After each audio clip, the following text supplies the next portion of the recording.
Yes, there certainly were special times I spent with my father. Um, when I was growing up, he was around, and certainly he was a good father. And we did things. Went out and helped my grandfather build or clear sections where he might have built a house, and my father would have his wheelbarrow and I'd have my little wheelbarrow, and there are actual photos in the family album there of this, and we'd whiz around, and yeah, I think I was always very pleased to do those activities with my father. The two things I think remember as a kid that were interesting was one was that I can recall when my mother must have been at church, I think, and my father was doing the Sunday dinner, and I was a little whippersnapper, probably about maybe not quite even 5, maybe 4, maybe younger. But I'd always use a baby plate to actually eat my dinner, and my father served my dinner in a ordinary sized plate, and I thought this was amazing. That wow, I'm being treated like a grown up kid here. I'm having my food on a big plate, and this is really great.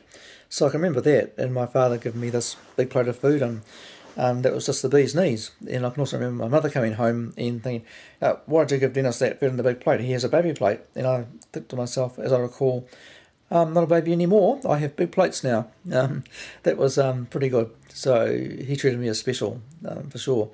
The other thing is that we had a Meccano set, and this was when we lived at Logan Avenue, and he helped me build this sort of, I guess, gondola type bit of apparatus that went up and down a string, and you pulled the string and the gondola went up the string to the end of the junction on the wall, and let the string go, and the gondola went down the string. And my father put a nail in the wall of the house to attach a bit of string so the gondola could go up, and I thought this is pretty good. We've got a real working thing here. It goes up and down, and that's tremendous. So that I always thought was very special, that he actually just did that extra little bit of whatever to make it a special thing for me, and that's what he did. I don't recall again, my mother wasn't very impressed when she saw the nail in the wall, and yeah, sort of gave my father a bit of a hard time about putting nails in the wall of the house we were renting. But I just said to myself again, well, that was pretty special, and I think it's really good that we did that. So he was prepared to do these extra things for me, and that I think was our relationship. He always was prepared to do things and be out there for me. He then, of course, went away doing his tour drives for a number of years, and so there was less contact. But whenever he came home, he always brought a special toy for us boys, and that was a real event, that he'd arrive home and there'd always be some sort of a little toy or something he actually brought back on his tour that we'd look forward to. He really thought of us while he was away, and that was great. So again, yeah, that was special. When he came back from his tours and worked in Napier, again we had a lot of special times. He, for example, would often come out and play cricket with us in the backyard, and with my brother and me, and just give us that special time, and we always really enjoyed that. He went out of his way to actually get me a brand new bike when I was at intermediate school. I guess both he and my mother did that, but it was just a special thing that he did, that I always recall that couldn't have been easy with the money that they had to actually get a brand new bike and to make the effort to actually do that special thing for me. But that was something I really thought was great.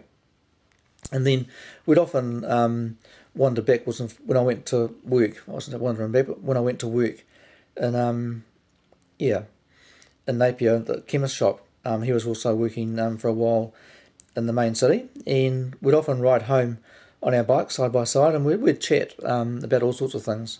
And that was just a very special time as well that I can recall. We'd chat about what I might do in the future, and what sort of things could happen, and what life was about, and how I was doing at school, and a bit about tennis, and a whole lot of things. And that was a time that I really treasured, that the rides with my father, just having a good old father-to-son chat. And yeah, I guess I got a lot out of those conversations. So again, he was I always felt he was there for me in his own way, and that he would give me the time, and he'd always do what he could to make sure I had what I had for things I wanted to do, and go out of his way to actually, just make things work for me in some ways. And when I was looking for a career, he certainly took time out to help me there. Took me down to Wellington to visit various places. He wrote to people. He made a real effort to help me try and find a career that I would enjoy and would suit me. And he took the time out to do that. He talked about it with me. Again, very, very special. So lots of special things there. He was a great dad when it came down to it.